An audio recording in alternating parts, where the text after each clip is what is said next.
prezei la conferința de presă secretarul general adjunct al NATO și primul ministru al Republicii Moldova vor avea scurte declarații de presă, urmate de întrebări și răspunsuri. And then we will have time for questions and answers. Prime Minister Filip, ladies and gentlemen, welcome, the warmest welcome possible to the opening of the brand new NATO Liaison office here in Chișinău. This is a moment of great pride for the NATO alliance and a clear sign of the importance that we place on our relationship with Moldova. Today is the culmination of almost 25 years of partnership between Moldova and NATO. The Liaison office was built at the request of the Moldovan government to help drive our partnership, joining similar liaison offices in Kyiv, Tbilisi, and Moscow. Christina Balsaita, the head of the office, has done an incredible job all year long. She has been actively building on our partnership while also overseeing the construction and completing of this office space. So thank you, Christina, to you and your staff here in Chișinău. Many people think that NATO is a military organization, but that is too limited a view. NATO is a political military organization, and the political dimension of it is very important. This office will be staffed by civilians and will help support dialogue and cooperation between NATO and Moldova. There will be no military staff, and as you can see, this is certainly not a military base. The office will facilitate our dialogue and provide advice, assistance, and support to ongoing programs, especially in the area of defense capacity building. These programs are all requested by the Moldovan government. It will also increase transparency about what NATO is and what NATO does here in Moldova. I hope that this will greatly increase the public's understanding of our partnership. Our partnership focused on improving the lives of the Moldovan people. We do not provide military equipment or arms. We share our expertise in a wide range of areas. Here in Moldova, these include the destruction of landmines and hazardous chemicals, including banned pesticides, the development of advanced telemedicine so that responders can get the best advice during emergency situations, improving Moldova's expertise and defenses against cyber attack, and helping to improve governance, combat corruption, and boost the role of women in peace and security. All these help to make Moldova a safer and more secure place. NATO fully respects Moldova's neutrality, independence, and sovereignty. NATO works with many neutral countries, including with Finland, Sweden, and Switzerland, as well as with countries with close relations with Russia, such as Armenia. Neutrality does not mean that we cannot be strong partners. Moldova makes an active contribution to NATO's presence in Kosovo, and I thank you very much, Prime Minister, for that excellent contribution. We have been impressed by the professionalism and dedication of the Moldovan armed forces, as well as the civilian members of the Ministry of Defense who support us in KFOR. Prime Minister, we welcome the progress you have made so far, and we encourage your government to continue its democratic reforms, fighting corruption, strengthening the judiciary, and making sure your country will attract investment. We understand and respect the fact that Moldova does not want to join the NATO alliance. Decisions about your own security arrangements are yours alone to make. We respect that entirely. The partnership we have benefits NATO and it benefits Moldova. We thank you once again, and with the support of this new NATO liaison office, I very much look forward to continuing the close and fruitful work between Moldova and NATO. Thank you very much. Sir? Dear Ms. Deputy Secretary General, Your Excellencies, dear colleagues and distinguished audience, today we have a day of special importance for the bilateral relationship of the Republic of Moldova NATO. Together with the Deputy Secretary General, today we participated to the inauguration, the official inauguration of the Liaison office of NATO in the Republic of Moldova. This event se încadrează exact fully fits into the vision and actions of the government I have the honor to represent on this very day. It's also meant to implement the provisions of the agreement for the inauguration of the NATO Liaison office, which was signed back on the 29th of November 2016 in Brussels, together with the Secretary General of NATO, Mr. Stoltenberg. I'd like to express my belief that the opening of the NATO Liaison office in Chișinău will bring up a restart of the bilateral activities, contributing thus to the full harnessing of the potential for the cooperation of the North Atlantic Alliance. The Republic of Moldova is and wants for itself to continue being a trustworthy partner in the relationship with international organizations. Therefore, the active cooperation both with the European Union and NATO occupies a very top place in the agenda of our reform and modernization objectives in order to create all the necessary conditions for the safety and security of our citizens. In this context, the activity of the NATO Liaison office will strengthen the existing partnership between the Republic of Moldova and NATO and will contribute to fulfilling the priorities which were inserted in the bilateral cooperation agenda, agreed jointly within the individual action plan of the Republic of Moldova NATO. The Republic of Moldova wants to get closer to NATO, to the standards of the member states of the alliance, without, however, bringing any deviation into the constitutional provisions which are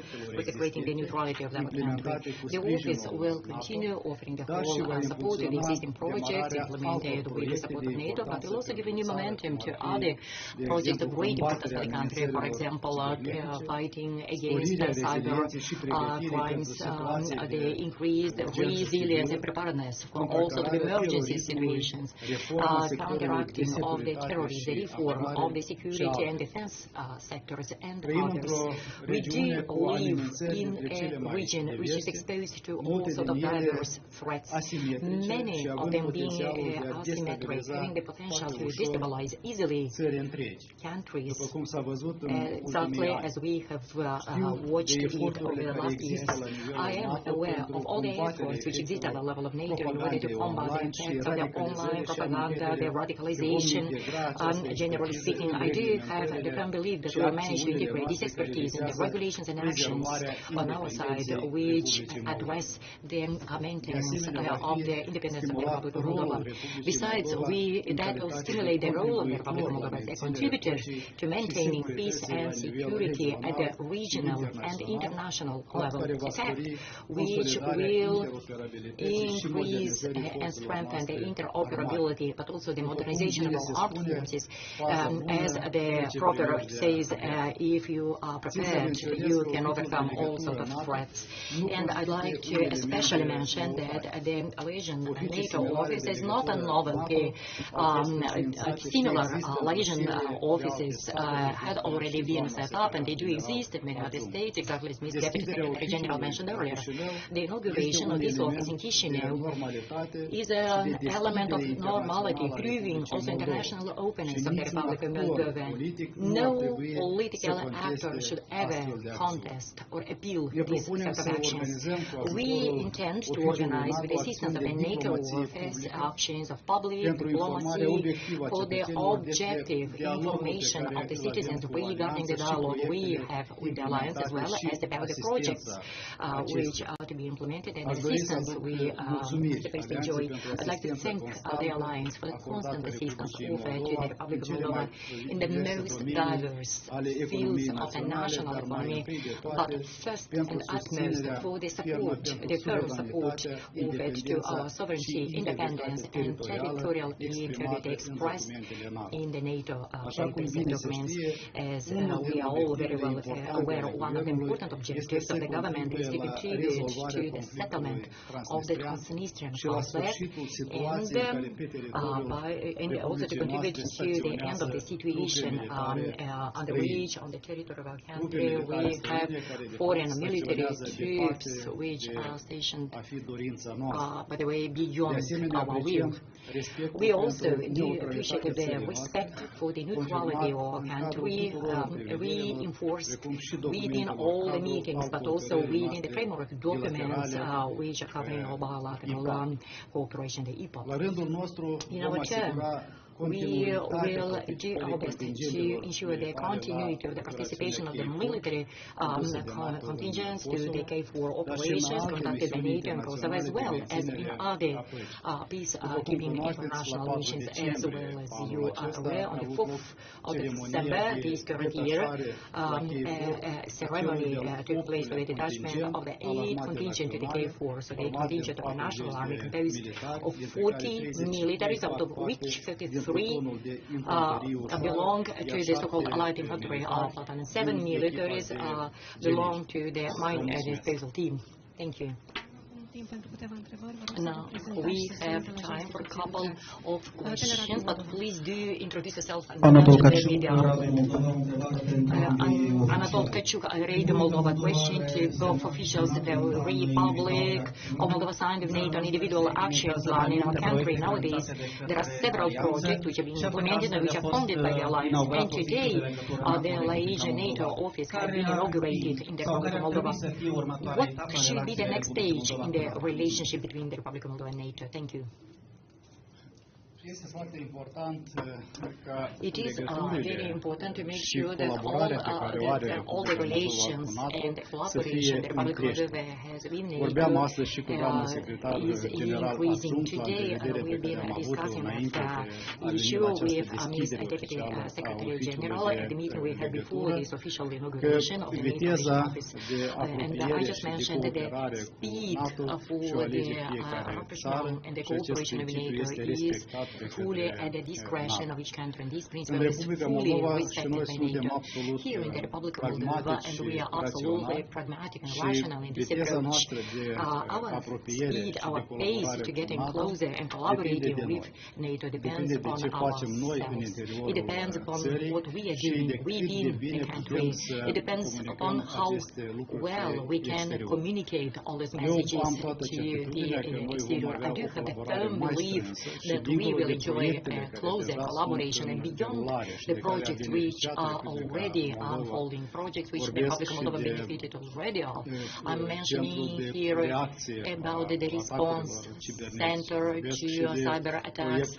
I mentioned here the project for the destruction of the pesticides. You know, everyone talks about that. We are not except to it. Everyone speaks about the so-called hybrid threats. Of course, we ought to pay special attention to this dimension, and by the way, there is a collaboration already in this dimension. If we talk about the cyber security, when we talk about the online propaganda, so from this point of view, the Republic of Moldova, even if being a neutral state is not an isolated state, we do offer and manifest the whole openness in this context. We try to learn from the best practices already existing. At the same time, we want to take advantage of the support of people which do have a much better experience in this context, better than we here in the Republic of Moldova. If I may add just a few words, I thank you, Prime Minister, for mentioning the ceremony on the 4th of December. I heard about it, and I understand that this is the 8th rotation of Moldovan armed forces members going out to serve in KFOR. And I wanted to say again how much we do appreciate Moldova's very now long-standing and consistent cooperation with us in KFOR, in Kosovo, but also to say once again how much we have appreciated the contribution that the Moldovan armed forces have made. They have been very dedicated, very professional, and they have truly proven their worth to our efforts to bring stability and security to Kosovo. So thank you for that long-standing, very long-standing commitment by the Moldovan government to the contribution to KFOR. Now, in answer to your question, sir, I wanted to make two big points. One is that we have made a good start on issues that are of great concern and, I would say, great worry for the Moldovan public. The first is in the whole area of cybersecurity. The Prime Minister mentioned that. We have had good cooperation going on, including helping to build a system for cyber defense within the Ministry of Defense. That is a good step. It's a solid step. But we need to look for ways that this benefits the wider Moldovan population. And so we have brought this work on cyber technology and cybersecurity into the education system here in Moldova with a program at the Technical University right down the road, I understand, that will help to educate Moldovan cyber experts to be able to handle some of these cybersecurity problems. And in that way, we will benefit the broader Moldovan society. So that's one kind of project we want to build on, we want to develop further. Another great example in the education system, I think, is the way that we've built up military professional education over the years in the military universities and academies here. I know that 350 have graduated so far from the programs for a bachelor's degree and a master's degree at the military educational institutions. We can now build on that, and in a very important way that, again, takes it to the next level. We are developing a PhD program, a doctorate program at the military academy, which will allow for high military education for the officer corps, for the general staff, and for those in the government system who wish to attain a higher level of military education and training, but also that level of a doctorate, which can benefit wider professional performance. So I think in answer to your question, we will want to build on some work that's already been underway here in Moldova, but in a way that will benefit a broader community of the Moldovan population. The third point I'll make is that for the future, and we look to build on our cooperation in defense capacity building, but in the future we will look to what the Moldovan government sets as priorities, what we hear from the Ministry of Defense, what we hear from the other relevant ministries, and from the Prime Minister himself, perhaps, about what the priorities should be for the future of our defense capacity building cooperation here in Moldova. Thank you.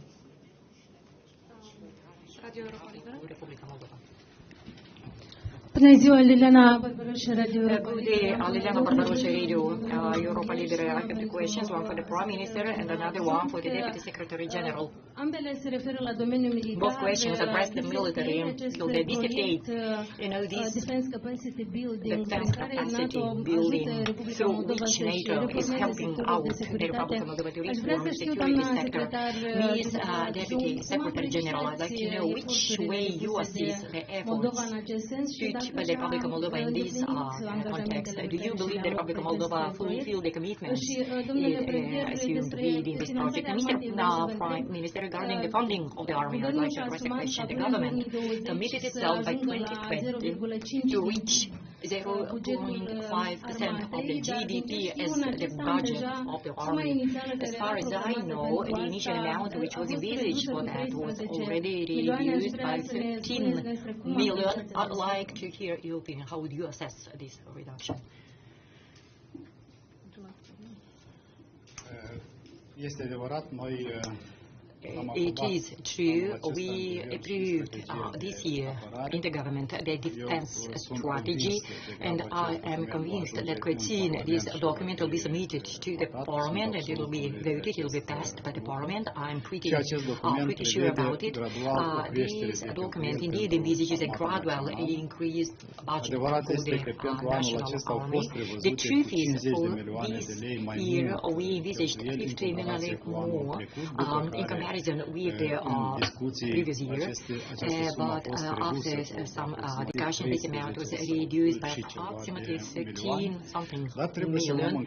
However, we need to take into consideration one reality, and we will never hide the truth. We will always state and describe the reality the way it is. Actually, there is a certain financial capacity of the state on one hand. On the other hand, there are numerous agreements and commitments we have with the international monetary institutions. I'm referring now to the International Monetary Fund. We ought to ensure this financial balance in the budget on one hand, so that we do not provoke destabilization in the macro-financial indicators which need to be fulfilled and observed. Then we have a tax fiscal space which also needs to be observed when drafting the budget law. At the same time, we have a firm belief that over year 2018 we'll come up with some amendments to the budget so that we can adjust it to the reality and the income, the revenues to the state budget. So the accumulations. To us, it is a very important subject, and we have a separate attitude towards the strengthening the organization of the national army. This issue was discussed during the visit, the meeting at the headquarters of NATO. We've been discussing this issue numerous times with the government meetings, with the Minister of Defense. So we will do absolutely our best in order to fulfill this objective. At the same time, we will proceed in parallel with preserving the financial capacity of the state. This is a problem that is common not only to other partners of NATO, but even some of the NATO allies, and that is that truly capabilities have to be acquired and old equipment has to be repaired, so the hardware has to be taken care of and modernized as well. That is why at the Wales Summit in 2014, the allies were asked to pledge that 20% of the investment that they make in defense be devoted to what we call capacity building, acquiring new equipment, acquiring the funds to maintain that equipment for its entire life cycle, from purchase through until it is decommissioned. Because you have to remember that a weapons program, if you buy anything from a tank to a small arms or light weapon, a rifle of some kind, it has to be maintained, and we call those life cycle costs. And so it is important, I think, here in Moldova, and this is one of the things we will be talking to Moldova about, as the Prime Minister indicated, is how to think about a defense budget share that is provided for acquiring new capacity, as well as for the other very necessary expenditures that have to be made to pay for personnel. And so those are just some of the issues that, of course, are part of our conversation with Moldova.